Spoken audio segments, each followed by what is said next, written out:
Hola, hola, this is your Plantier and I am taking you today to Venezuela. बगैर वीजे, बगैर passport के. Woohoo!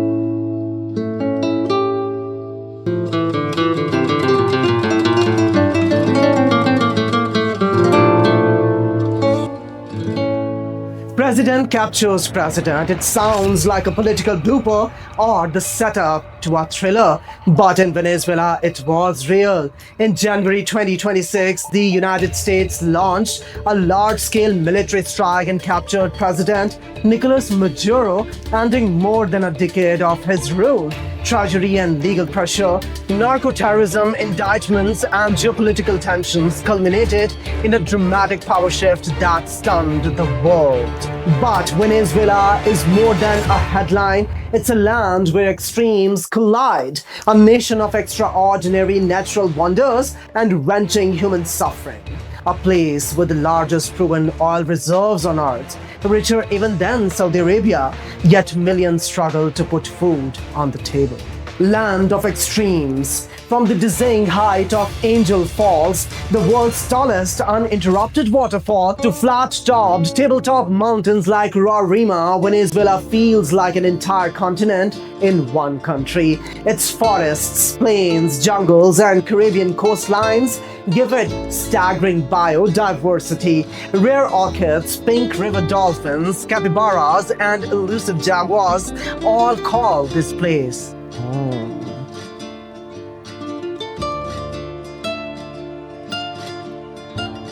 The sky that never sleeps.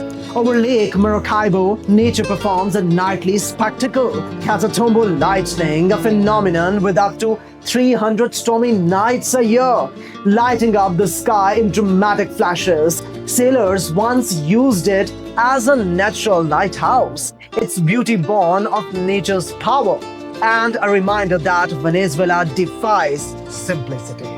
Oil that made and broke a nation. Venezuela sits atop roughly 303 billion barrels of proven oil reserves, mostly in the vast Orinoco Belt. It should have been a windfall, and for a brief period in the 1970s and early 2000s, it was fueling wealth, social programs, and a booming economy.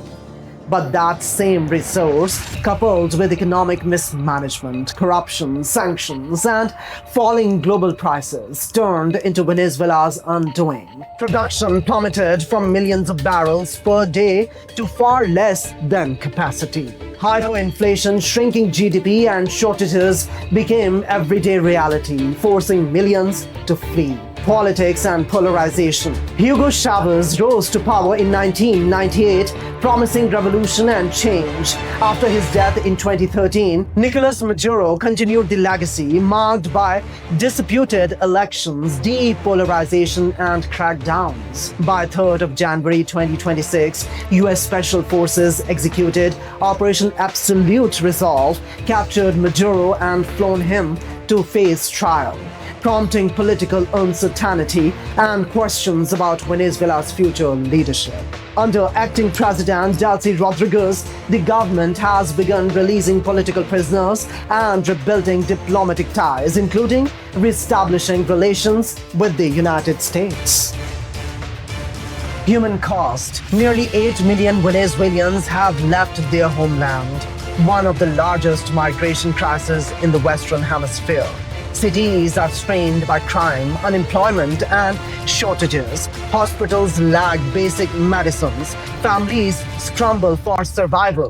For many, the political debate has faded, replaced by the daily struggle to eat, work, and simply live. Symbols of survival. In Caracas stands the Tower of David, once an unfinished skyscraper turned the world's tallest vertical slum.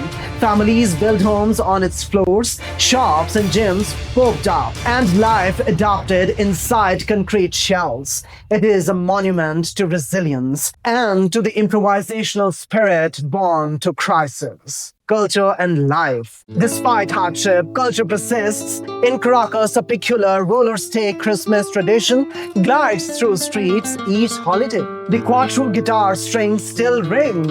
Joropo dancers still move, and festivals brim with color. Not despite the struggle, but alongside it. Biodiversity beyond belief.